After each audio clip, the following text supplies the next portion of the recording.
I guess I'm recording. Okay. Hi, my name is Sean. I'm a tenor and I am from Texas, hence my name, TX Tenor or Texas Tenor.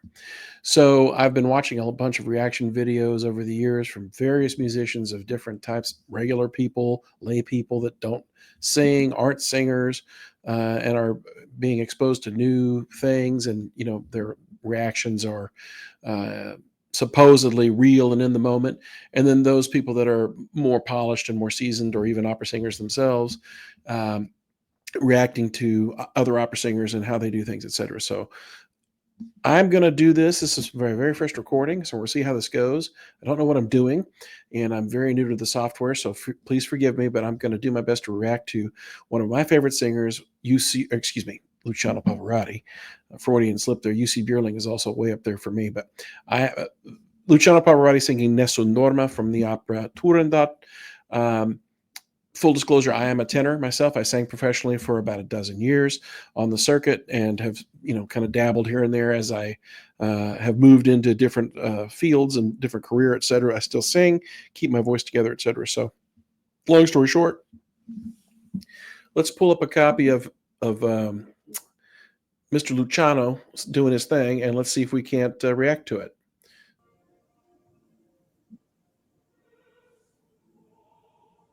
It's Zubin Mehta conducting.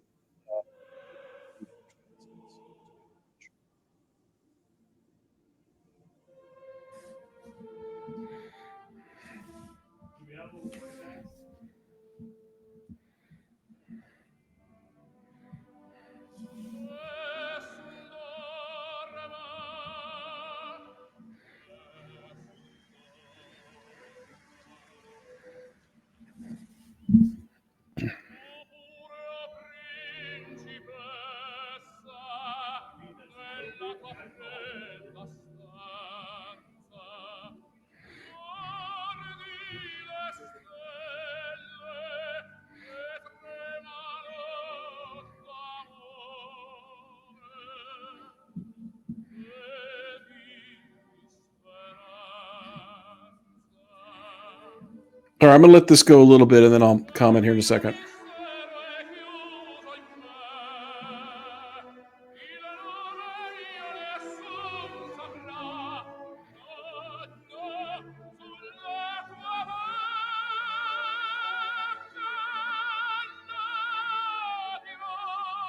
That's funny. You can see Meta's hand coming through the screen as he's conducting.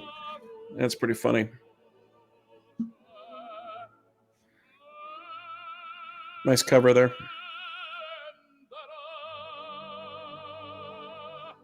All right, let's pause it right there.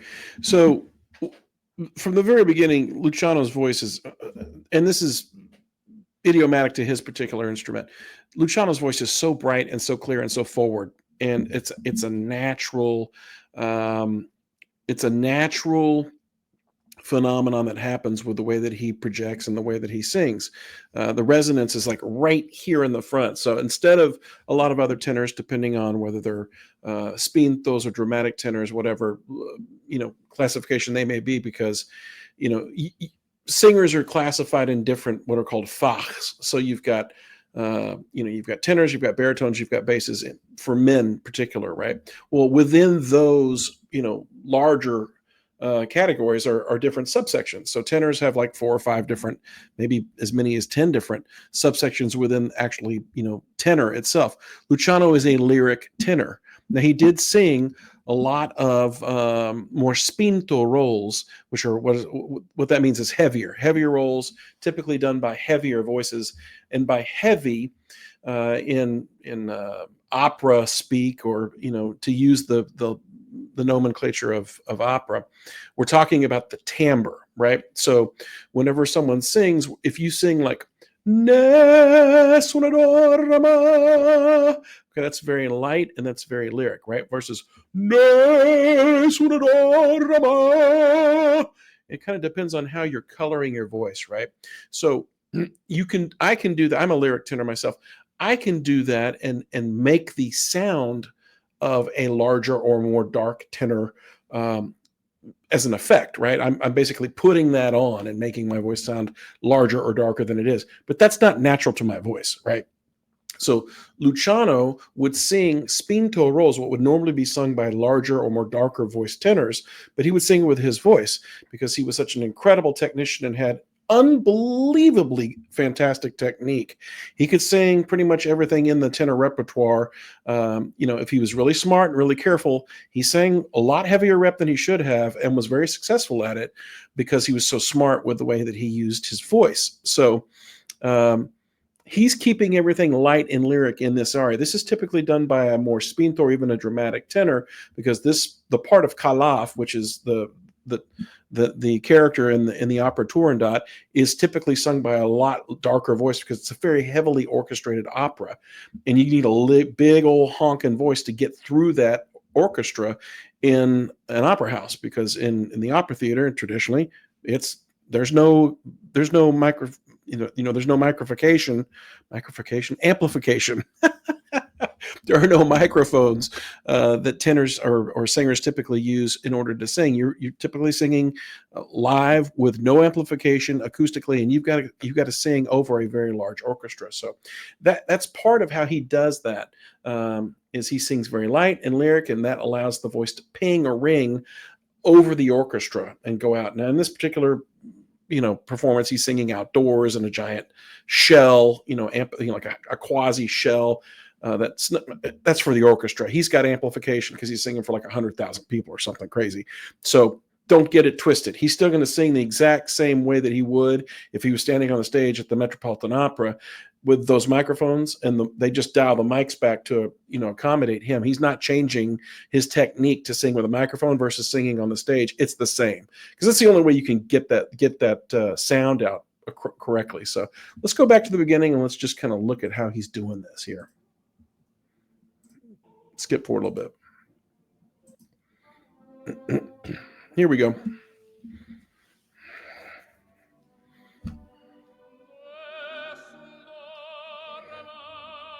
It's pretty perfect. Yeah, see, on the dark, Nessun Dorma, very light and lyric, and when he gets down to the bottom, he sings Nessun Dorma. He's not going Nessun Dorma. Well, he sings Nessun Dorma, almost as if you're saying it. There's a saying in Italian pedagogy or for opera singers that si canta come si parla, which means you sing as you speak. Now, that's not 100% true, but you have the feeling that your singing is going to be almost conversational. It should feel real, especially in the Verismo style. You want that voice to come out and sound natural, sound unaffected in a perfect way. There's a ton of technique and a ton of work and a ton of hours and hours and hours and hours and hours in the studio to get you to that point. But to the person in the audience, it's going to sound as if it's just coming out of you spontaneously, and it sounds natural. So that's why he's utilizing those very light, high vowel sounds versus like singing more mush mouth or more homogenized sound. But he will do some modification here in a minute. Let's keep going.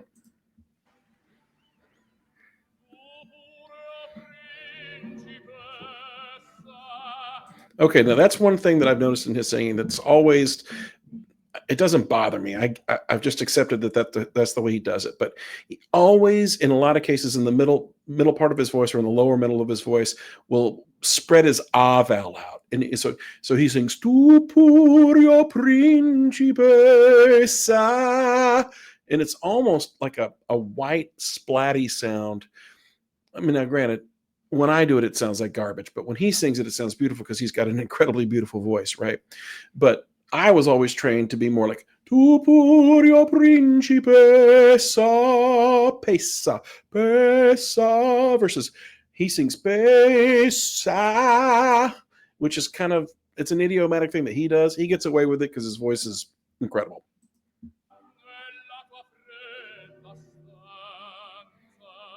Same thing. Stanza versus stanza. He's still awesome.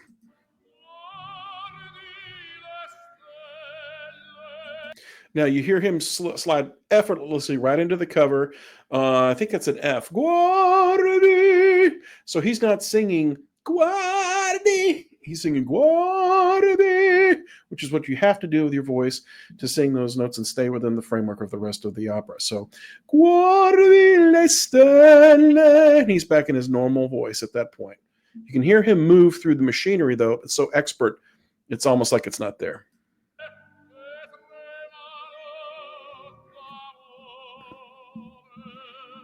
Totally open, full, 100% supported, gorgeous.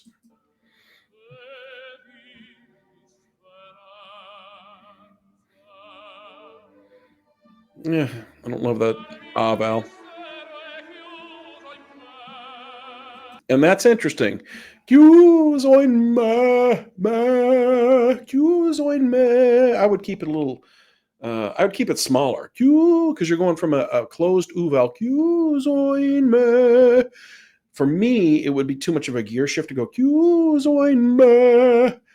He did that probably for his own reasons. He's trying to set up the breath. Maybe I'm not sure what he does there. It's interesting, but I mean, whatever. It's Luciano. He can do whatever he wants.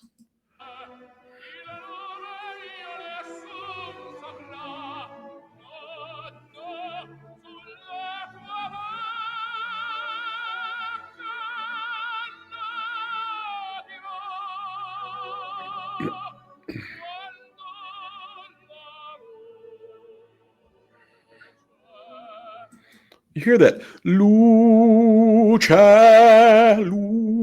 lucha. It's very weird. I mean, for me, it would be lucha.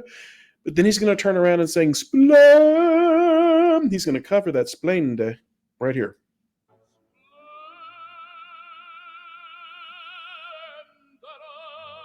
So splende, splende is covered. And then he goes, da-da, and he sings it open. So he goes, covered, covered, open, open. So splendida. It's just interesting. And it's right, and it sounds beautiful. But it's interesting to hear that's what's going on. He's making little tiny tweaks and little adjustments as he moves through the piece. Let's keep going.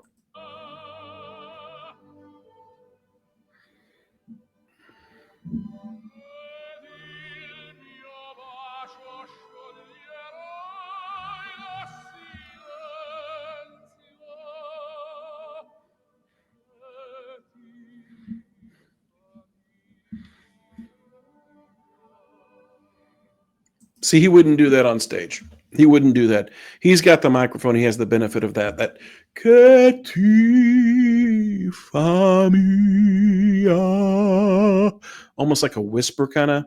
You wouldn't do that on stage because you wouldn't be able to hear that. You know, in the back of the hall, he would sing che ti fa mia, right? But he's got the benefit of the orchestra. He's going to do that. So, all right, let's go.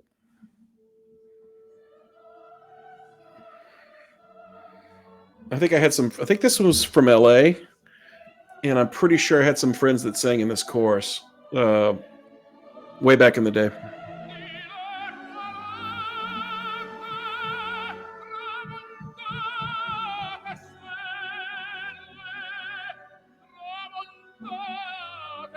So that tramontate, you can hear that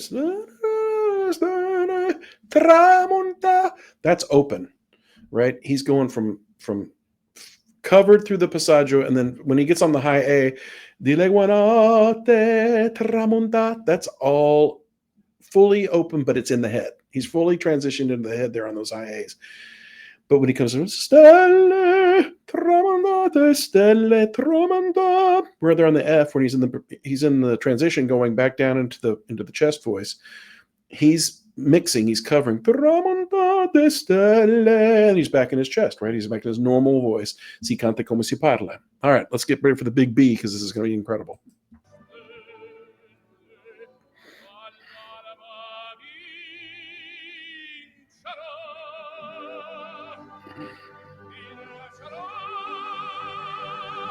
Okay, that's vincero. He's going vincero. That is absolutely covered, 100%. And then here when he sings vince, it's open, but it's fully in the head, right? He's going to go.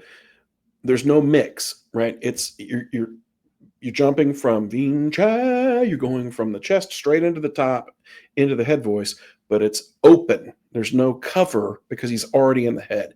You only cover in the passaggio, in the transition between the head and the chest. And you can hear it in his voice, but he's so seamless. All right, let's listen to the B. Come on.